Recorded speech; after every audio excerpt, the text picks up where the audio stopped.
Today we have two distinguished guests with us. First of all, my name is Ahmet Özdemir, and I'm a professor of political science and international relations at Ibn Khaldun University.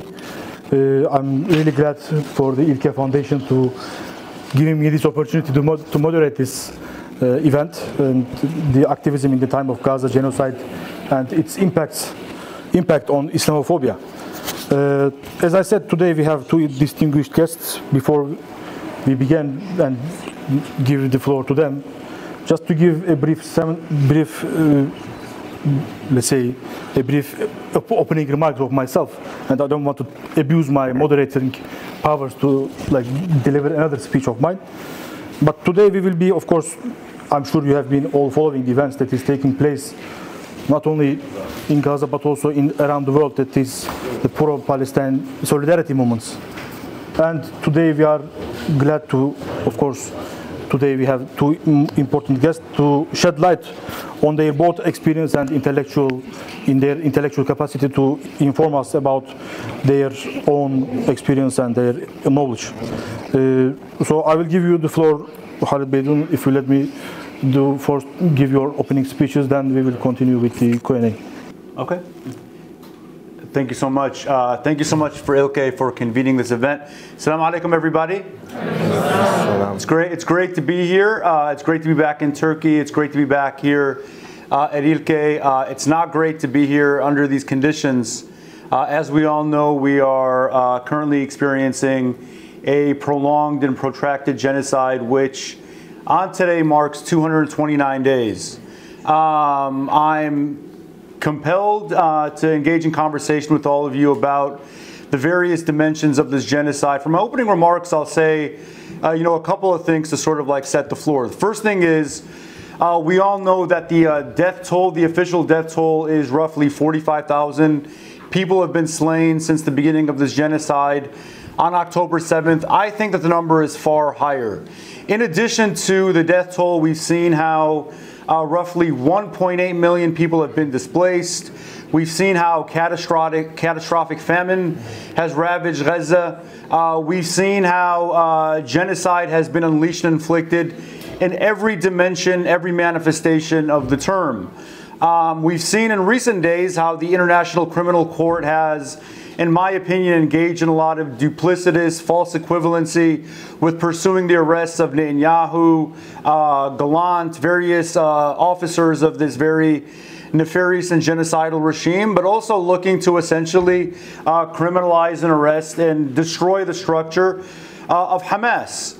So we'll talk about all those things, but I want to talk about my experience. I'm a law professor. I teach the law in the United States, and in my field, within the field of legal academia, it is heavily Zionist. My profession is dominated by individuals who are not only invested, but very much complicit in justifying the advancement of the genocide and the ethnic cleansing that we see today.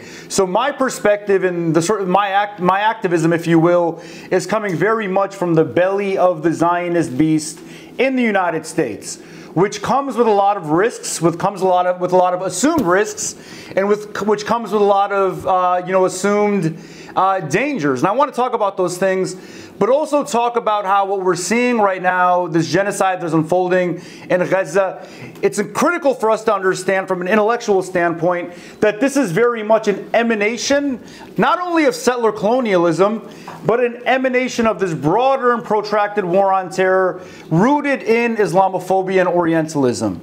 I want to talk about all those things, converge those conversations, and inshallah have a chance to field some of the questions that you guys have at the close of our conversation.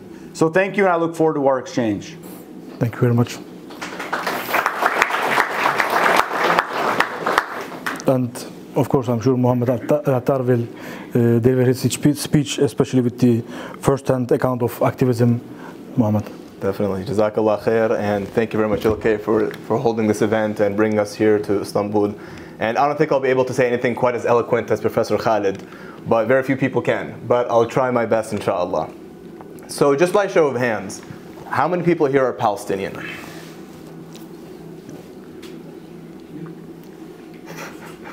How many people here are not Palestinian? So alhamdulillah, I think that in and of itself speaks volumes. The fact that we can sit in a room that's 99% not Palestinian and yet come together and speak on the cause, Gaza, West Bank, Palestine in general. And we always talk about this in every single rally we go to. And we're going to talk about this today as well.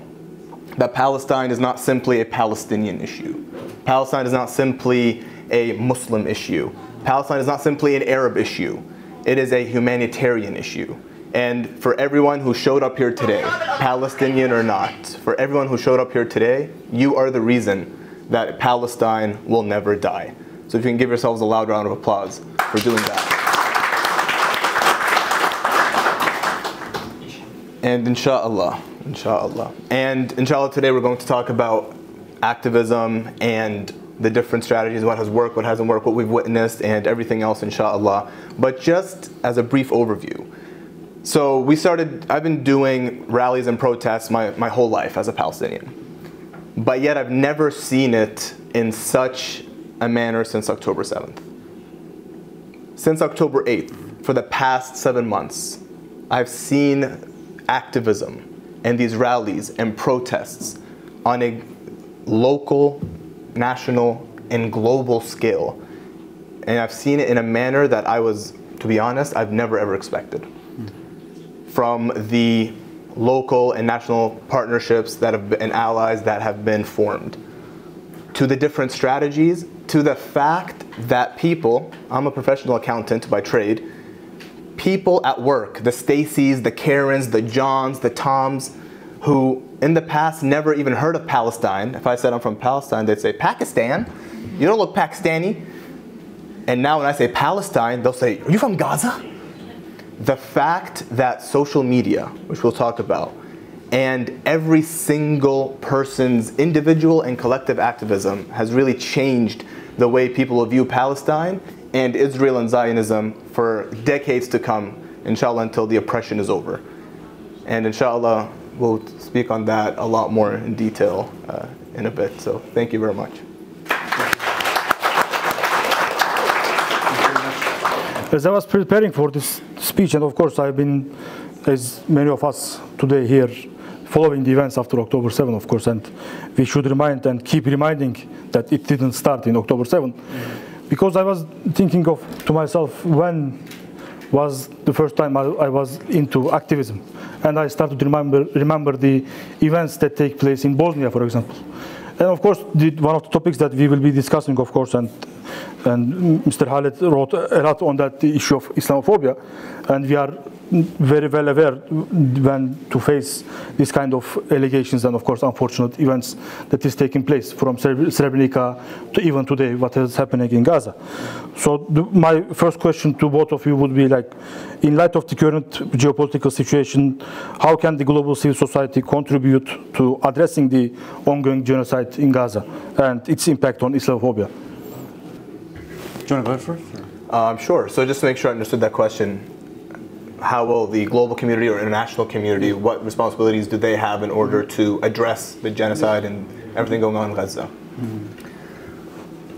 I think that's a very important question, because at the end of the day, that's putting the responsibility on us as an international community, or even Palestinians in the diaspora.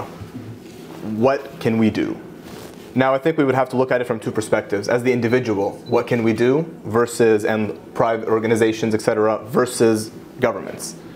We, unfortunately, don't have direct control over what the government does. We can say through elections, we can say through voting this way and that way, but essentially the government's going to do what's in its best interests.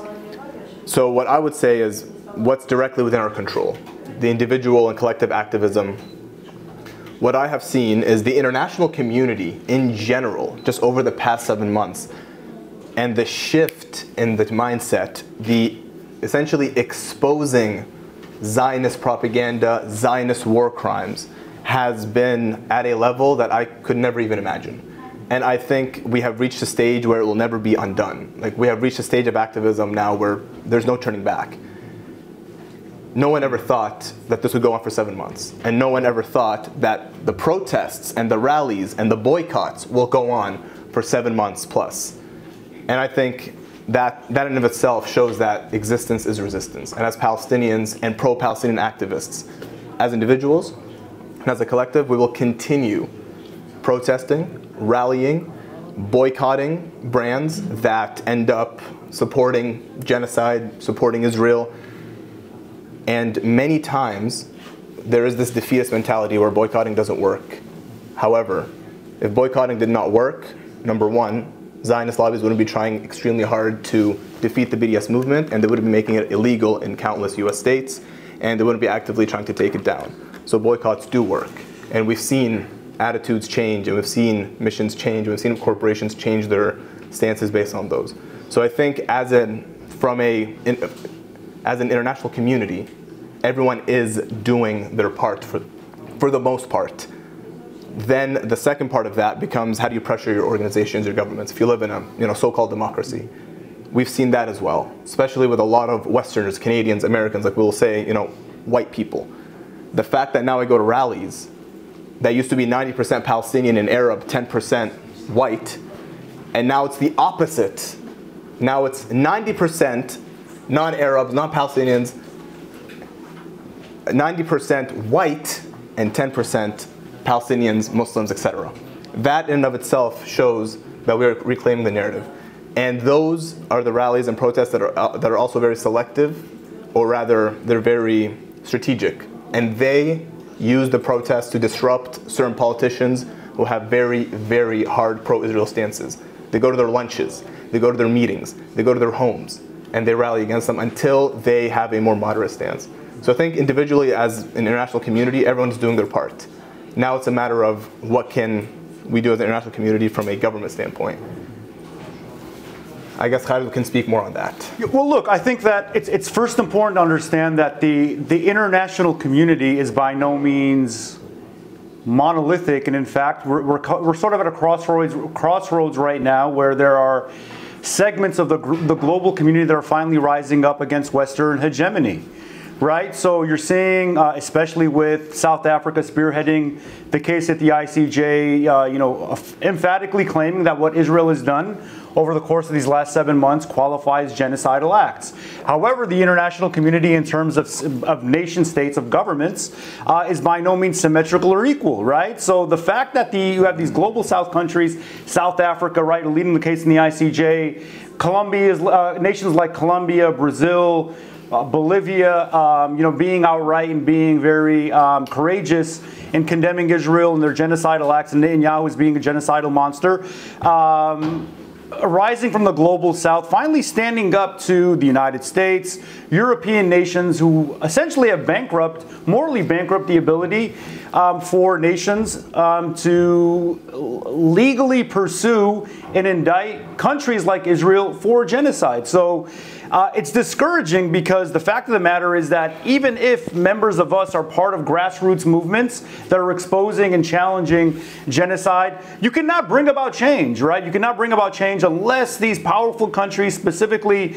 hyper superpowers like the United States, no longer back genocidal governments like Israel. And that's why you're seeing the fact that the ICJ and the ICC, even though rhetorically and symbolically they're finally, standing up to a country like Israel, real practical progress has not happened, because the United States has backed them fully and fully enabled this genocide. So there's reason and sort of like signals of optimism in many ways. Mohammed's noted how people on the ground in very unprecedented ways have finally stood up against genocide, but it hasn't been able to bring about a stop to the genocide, because countries like the United States, various European countries, have endorsed and enabled Israel to essentially do what it's wanted to do for 229 days, and the violence is only getting worse, right? You're seeing what's happening in Rafah in real time right now. You're seeing what's happening in the West Bank with the assaults and the attacks in Jenin for the last several days, intensifying in violence with a number of young people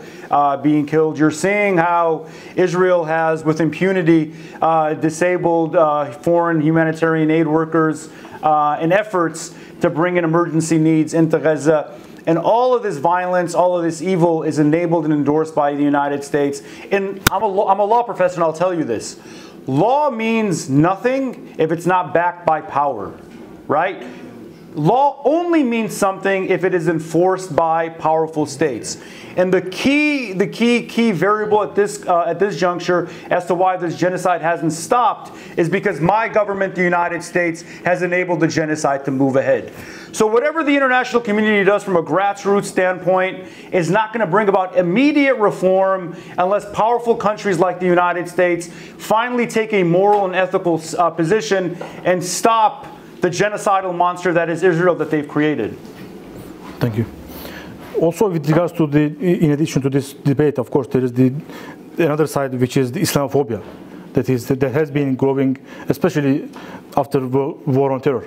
But then now we are in a different stage where October 7, and as you mentioned, the genocide still keeps on going.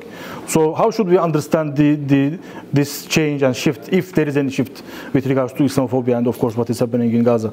Well, look, I mean, I think it's not really a shift, to be honest with you. If you looked at the rhetoric of Netanyahu, Smotrich, Ben Gvir, the sort of like advocates and proponents of this genocide since October 7th, they've adopted the language of the war on terror. What do they call Hamas? They immediately called them terrorists. They called them backwards. They called them savage. They called them uncivilized.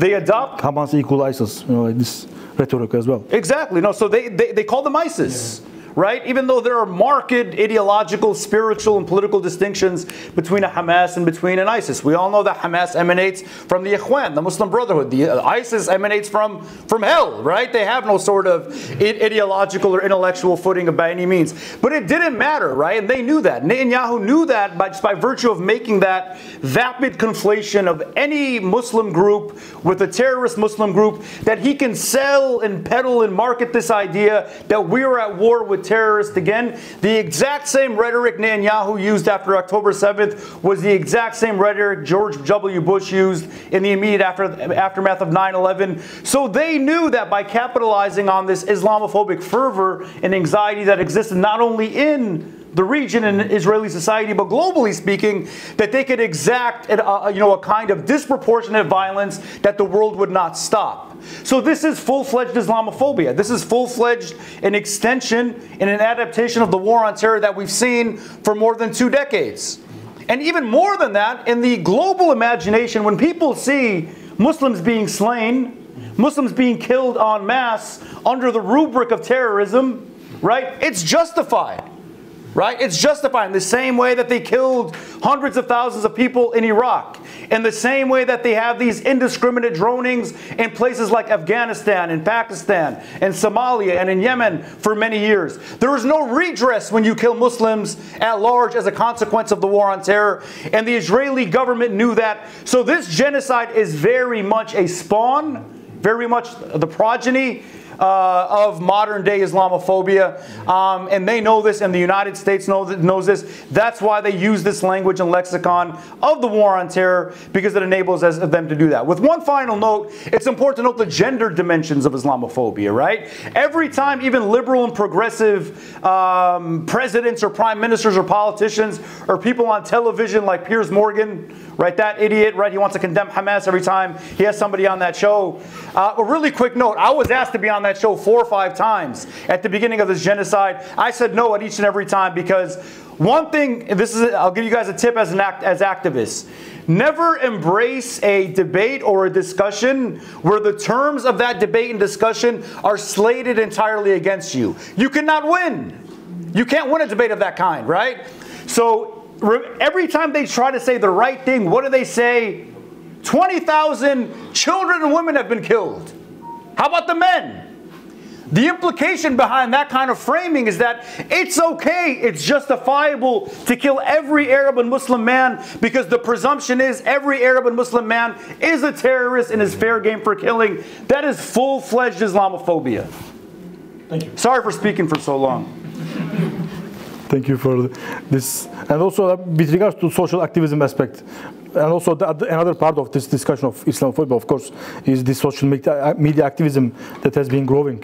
But also, do you see any change or shift or any hope or positive thing within this shift? Of course, the Israelis using this soft belly of the West and saying that we are guarding you, so they will not be reaching you. This kind of this civilizational act as well. But how about the social media and activism issue? How do you see this from the perspective of social media? From my perspective, just to build on what Khaled said, I think Khaled hit all the nails on the head essentially. And what we've noticed was from the very beginning on October 7th, what was one of the first things we heard coming out of Israel and shared widely on all mainstream media platforms? The rape stories. The rape stories. What else? 40 babies beheaded. It was a very beautiful round number, right? 40, easy to remember. Not anyone, not 4-year-olds, not 3-year-olds, not infant babies. It just resonates in your mind. What kind of savage would kill a baby? Not 40 babies killed, beheaded. The wording, right?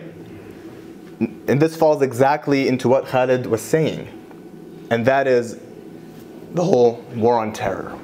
What did they want to do to the Palestinians before they knew exactly what they were about to do? And that's committed genocide. To dehumanize them, calling them animals. So much so that this wasn't just Israel doing this or some mainstream media outlets doing this. Our own governments. I'm a Canadian. Our own government, our own Prime Minister, Justin Trudeau, who everyone's so obsessed with his hair. Sucks. This man goes out and unequivocally supports Israel to defend itself as if the entire history started October 7th, but furthermore starts vilifying peaceful Canadian protesters who are using their right, which is enshrined in the Charter of Rights and Freedoms, to freedom of speech, and started calling them terrorist sympathizers, Hamas sympathizers. Could you imagine, as a Canadian, who your whole life you've been told you have freedom of speech, you're a Canadian citizen, you're equal to everyone, you're not a second-class citizen. The Liberals were vilifying the Conservative government because they were very Islamophobic. Not us, we're open, we love you all, welcome. And then the moment you want to exercise your right, what do? They call you a terrorist sympathizer the moment you peacefully protest. So that was the very beginning. However, 1 week in, 2 weeks in, 1 month in, 3 months in, we started seeing the numbers of the protests increase. Everyone on social media is sharing. If you have 10 followers, you have 1,000 followers, 1 million followers, everyone was sharing the news non-stop. Everyone was talking about it non-stop. Sure, we might not be able to change the government right now, but we're going to change individual minds right now. And what we started seeing just on the ground, in terms of just your everyday person who started showing up to these rallies, that in and of itself was organic growth in dispelling all the mainstream media lies and propaganda. And furthermore, one of the most important things is the alliances that you form. And I believe Khaled was going to speak about this maybe in the near future and a few of the other points, but that is, we don't just talk about it from as a Muslim Jerusalem and as a Muslim Palestine, but there are Christian Palestinians that no one thought about, Jewish Palestinians that no one thought about. So when you start talking about it that way, it hits closer to home. So we started realizing you can combat this Islamophobia on the ground, at least on an individual level. And surely we started seeing the mainstream media message change. I did 6 interviews in the first month of October 7th with mainstream media outlets. 0 of them were ever posted. 3 months later, into the protests, the 7th interview, Alhamdulillah, akhiran, my mom's du'as were answered. They posted 30 seconds of it. And then they posted someone from one of the Jewish organizations condemning Hamas and all Palestinians. But alhamdulillah, we got 30 seconds. Do you know what that person told me, who was interviewing me 3 months in? They said, you know, these rallies are getting hard to ignore. I was like, one more time for the camera, please. I was like, can you say that one more time? She was like, yeah, like we've been putting in requests to cover these rallies for the past 3 months. No one's ever, they tell us do whatever you want. But now they're hard to ignore. And after month 3, we started seeing mainstream media outlets going there and doing some interviews and taking some videos. So on the ground, we started seeing when everyone is vocal and no one is backing down and everyone is using every single opportunity. If someone says, do you like ice cream? It's like, well, have you heard of what's happening in Gaza? And you just use every opportunity to talk about Palestine. That does end up causing a change on the ground and slowly but surely defeats the Zionist propaganda and the whole Islamophobic machine that they have. Thank you. Also, with regards to this, where you left, there is of course this unity among the society, at least at a certain level. So there are those who are also oppressed under the similar kind of oppression that Muslims face, or they have their own oppressions, let's say Black Lives Matter movement, etc. So how do you see this collaboration, or is there a collaboration, or let's say there is a unity among and systematic, let's say, fight against this oppression and colonialism that we are still talking about today? In the US or in general in global society?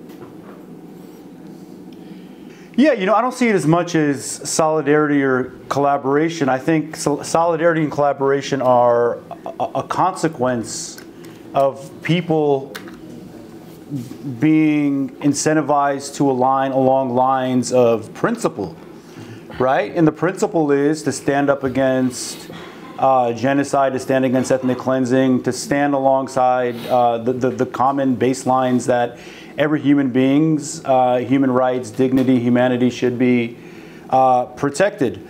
There are some interesting alignments, right? So obviously in the United States you have the long-standing oppression of racial and religious minorities, including black people, including indigenous people, including Latino people, and you're seeing those people, draw empathetic bridges with what their people have experienced, with what's happening in Palestine in real time right now, and that's a real net positive. I want to tie this debate to the question you asked before. So when we think about social media and the role of social media, and obviously young people, and this question, about cross-racial solidarity is germane to social media as well, is I realized that we were winning the narrative war, if you will, on social media roughly 3 weeks into the genocide, when companies like Meta began to censor voices like my own very heavily. I'm like, yo, this is a clear sign that what we're saying online is really rattling the nerves of those in power. Right, when things like your Instagram Live is disabled, my Instagram was removed for a couple of days, I recall. I'm like, yo, what we're saying is really having an impact, right? But I want to say this to young people, especially right now, because there's a lot of young people in the room. It's not just enough to speak up. It's not just enough to post. It's not just enough to be angry and share your feelings online. What we need is an intellectually led form of activism.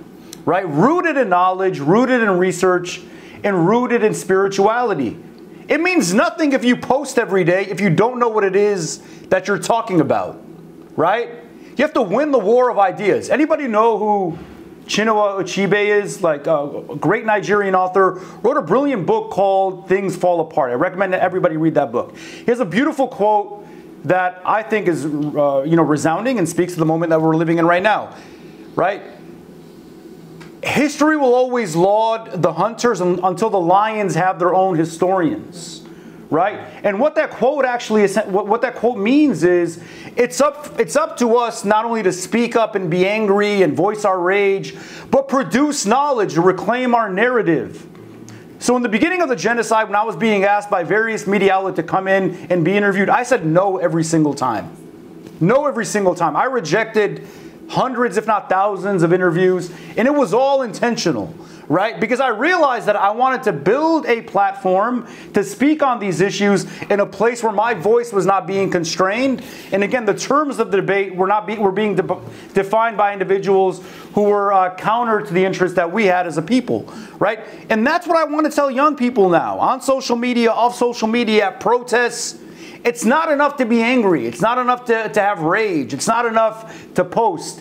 It's important to develop the intellectual substance for a long-term assault, a long-term advocacy against these hegemonic machines, because genocide and ethnic cleansing and settler colonialism and neocolonialism are not going to end in 3 weeks. they're not going to end in 3 years. You need the intellectual endurance and acumen to fight these wars for a long time. I'm 44 years old right now. I've been speaking on Palestine since a kid, right? I've been reading Edward Said and Ghassan Khanafani and Mahmoud Darwish since a kid. And if you don't know the work of these intellectual giants that came before us, right, then you are not doing justice to the movement. So social media activism, protesting, all of that stuff doesn't matter if it's not rooted in knowledge. I mean, it's of course like it's hard for you to continue after what Khaled left, but if you have anything to add, please go. So can you just repeat the question? Just so Yeah, I can make sure I mean, there is of course this race and cultural affinities that there are people that has seen the oppression, the suppression of the colonialism, not just in global south, but also in US, in Canada, etc. So there are some, let's say, similarities, or is there any, do you see any like collaboration or solidarity within social media or in general when in the, let's say, events and the demonstrations? That was the first question. Yeah, no, definitely. From a social media, so we could look at it from social media aspect and look at it from on the ground, and they do go hand in hand more or less. What I've seen is on the ground is a lot of more, we would say, marginalized communities have been coming together. So when you go to a Palestine event now, it's not just Palestinians or this Palestinian group or Canadians for Palestine, but now you'll see independent Jewish voices.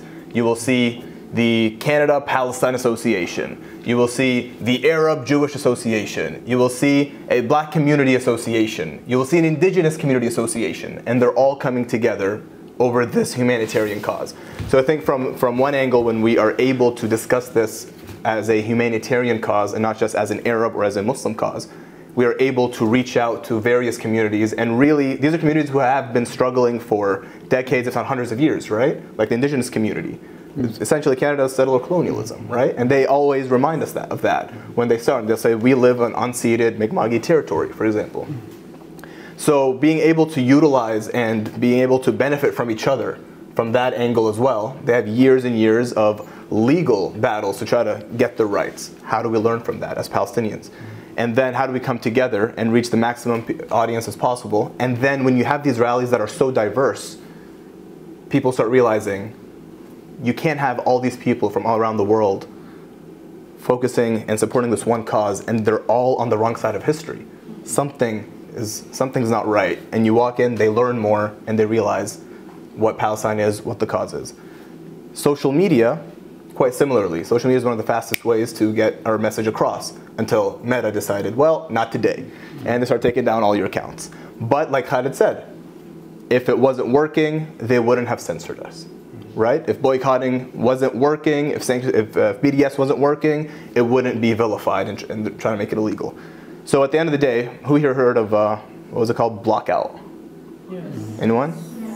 Yes. Do you guys think that's working? Yes. Yes. So there we go. No matter how much they try to censor us, at the end of the day, activists, individuals, and as a collective, we always find new ways to really hold celebrities and others accountable and, I guess, make it trending. I'll also say this, it's really important to note that Jewish voices have been some of the most loud and active against the genocide. Organizations like Jewish Voices for Peace in the United States, right, essentially saying that you cannot carry forward this genocide in my name. So it's not only racial minorities, it's also, you know, members of the broader Jewish diaspora standing against the genocide as well. I mean, I'm glad that you mentioned that, because there is this big no-no for the international community, especially after the genocide started. Of course, after, let's say, 1 week or two, the international lawyers basically knew that this was, what is happening was a genocide, because like, yeah, they are pushing people to leave their places. But also there is this a huge like fear of G word, like genocide. So what happened, of course, in Gaza was an example, and of course, this what I can say is like felt the fears of.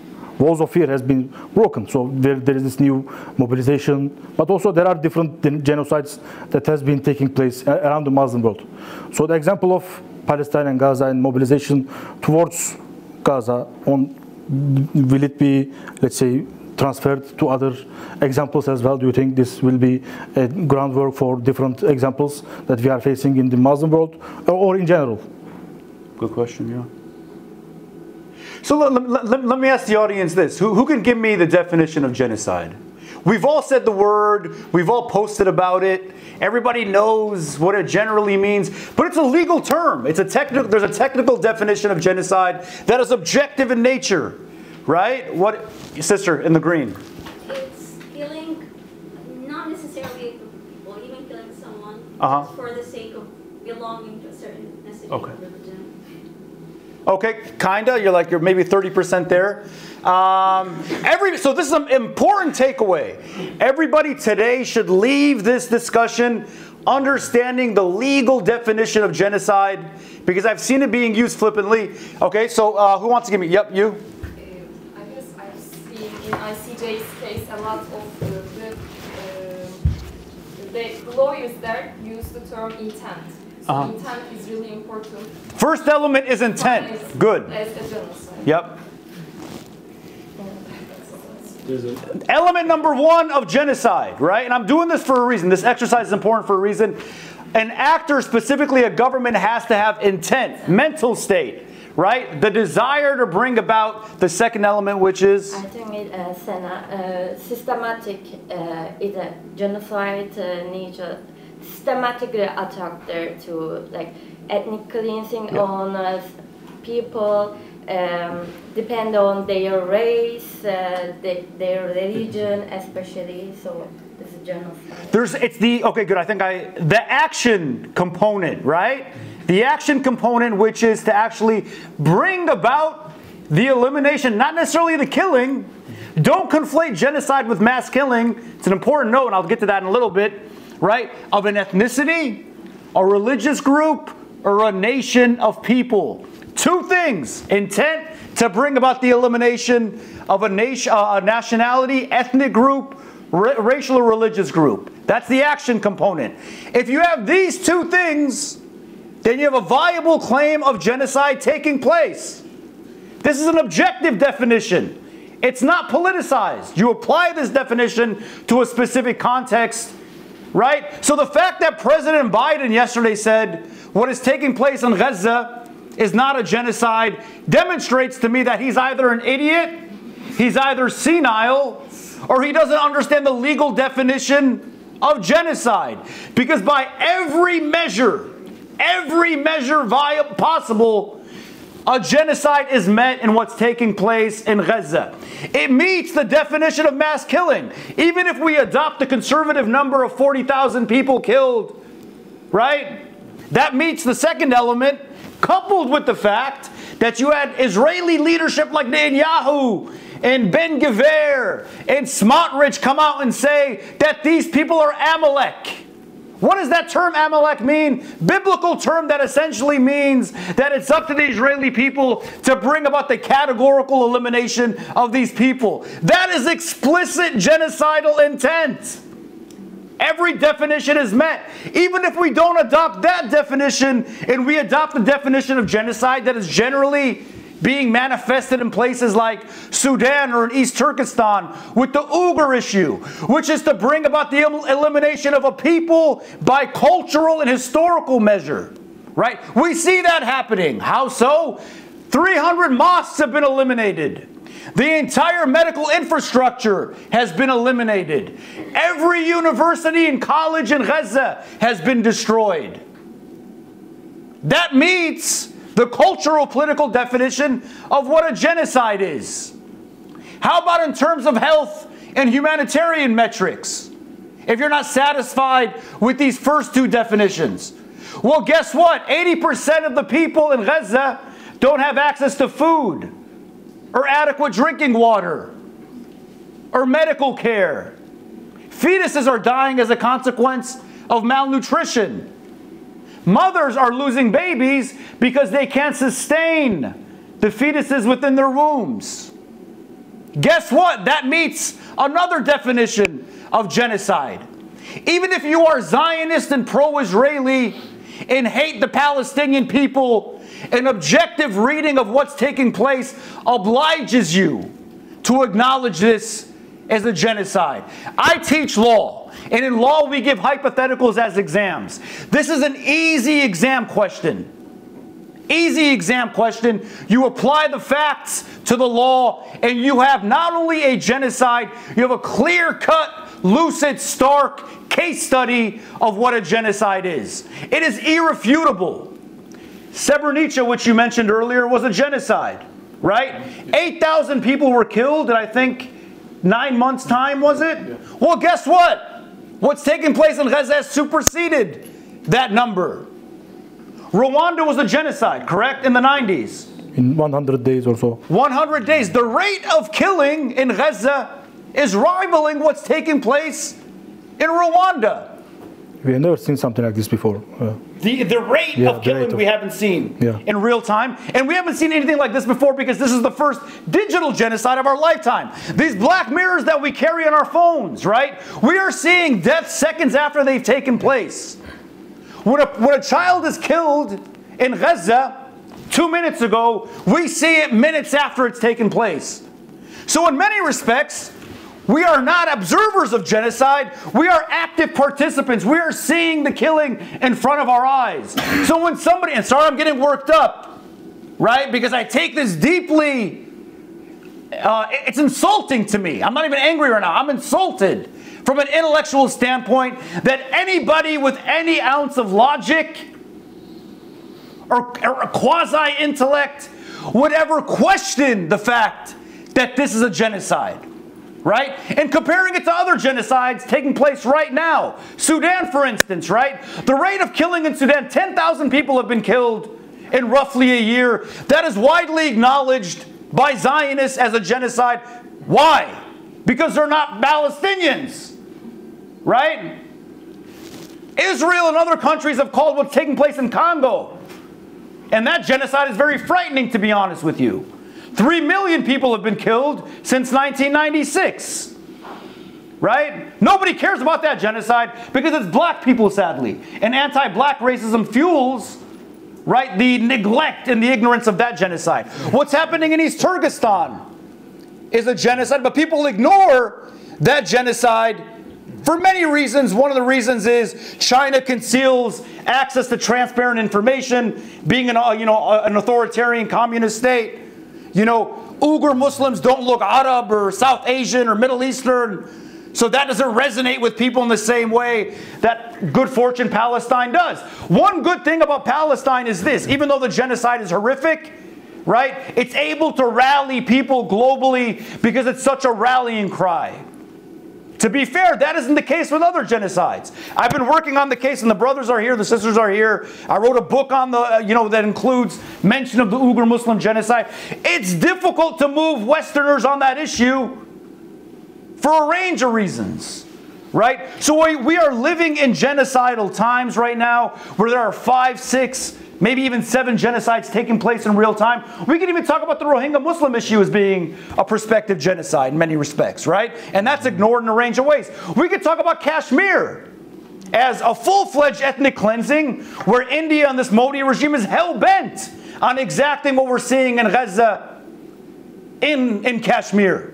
Right? We are living in genocidal times. So Gaza in many respects is the epicenter. It's a testing ground. Right? There are key distinctions, but one of the key similarities is if you allow Western hegemonic governments and their proxies, right, to eschew international human rights law and do not stop them, they will continue to kill and kill and kill and kill Arabs and Muslims with impunity, whether it's in Pakistan, whether it's in Palestine, Sudan, East Turkestan, or Myanmar. Sorry again, maybe I drank too much coffee, I don't know. Thank you very much. I mean, also in other case, there is this issue of intellectual capacity that we are still lacking, at least what I see by watching the events that is taking place in Gaza with regards to genocide that is taking place, but also the intellectual capacity and intellectual language is what is something missing. Of course, what we have seen before, for example, as I said, in Srebrenica, in Bosnia, there were some solidarity moments, of course, but one thing should be underlined, I think, and of course, this is something that we sometimes neglect. This is also related to what you mentioned, because everything you say with regards to Palestine is okay, but you will not be able to talk with regards to other cases. For example, this was the case with regards to Noam Chomsky, for example, because like when he was commenting on genocide in Bosnia, he said, okay, but this is cheapens the word genocide, so it's not better for us to call this genocide, but it is mass killing, ethnic cleansing, etc. So this kind of this lack of intellectual capacity is there, but also let's say the intellectuals like Zizek and some others, you will not be able to see this support. But on the reverse, you will be able to see educational facilities and also the student movements that is taking place in the US and other parts of the world is a center or epicenter of the movement. How should we evaluate this debate? So as if like we are of course rebuilding Gaza, but also we are rebuilding the education system, and also we are going to rebuild ourselves as well in the future. What are your comments about that? That's a very deep question, because it's very forward-looking, right? Future-looking, like what now? Here's what we're seeing. We're seeing from one end many intellectuals who perhaps don't want to use certain words because they don't want to, I don't know, maybe miss out on their next big, speech or book deal. From another end, we're seeing that the new generation is essentially not afraid of anything. They're like, oh, you're gonna fire me? There are no jobs anyways. I don't care. You know? Oh, I can't afford rent? I can't afford rent anyways. I have 10 roommates, right? They're starting to realize, oh, we've been lied to. And it sucks when you feel like you've been lied to. And the curtain has really been opened in front of them as it pertains to Zionism in Israel. Because what I have seen, for example, when the whole Russia invasion of Ukraine happened at work, we got emails. Like that morning, I woke up like 40 emails, sanctioning Russia, if you have a Russian client, Russia, Russia, Russia. I'm like, whoa, what is going on here? But then, till now, we're debating what genocide means when Israel does it to Palestinians. And we're still trying to get the point to people that it didn't start October 7th, and Hamas isn't the reason that this is all happening, rather than asking, why is there a Hamas to begin with, right? So I think it comes back to what Professor Khaled was saying, and that's education. That we would be doing ourselves a disservice if we don't study, number one, our own history. Since October 7th, I've never done so many Palestine workshops in my life. At masajid, at Islamic schools, and I was requested to do them at Catholic schools. There were Catholic schools in our city, teachers and students who were like, can we please invite someone to speak on Palestine? The students want to know what's going on. Could you imagine that? And then we did 2 or 3 workshops at Catholic schools. And then they said, do you mind doing it for the teachers? The teachers don't really know what's going on. So I talked to one of the teachers. I said, okay, like, what do you teach? And he said, history.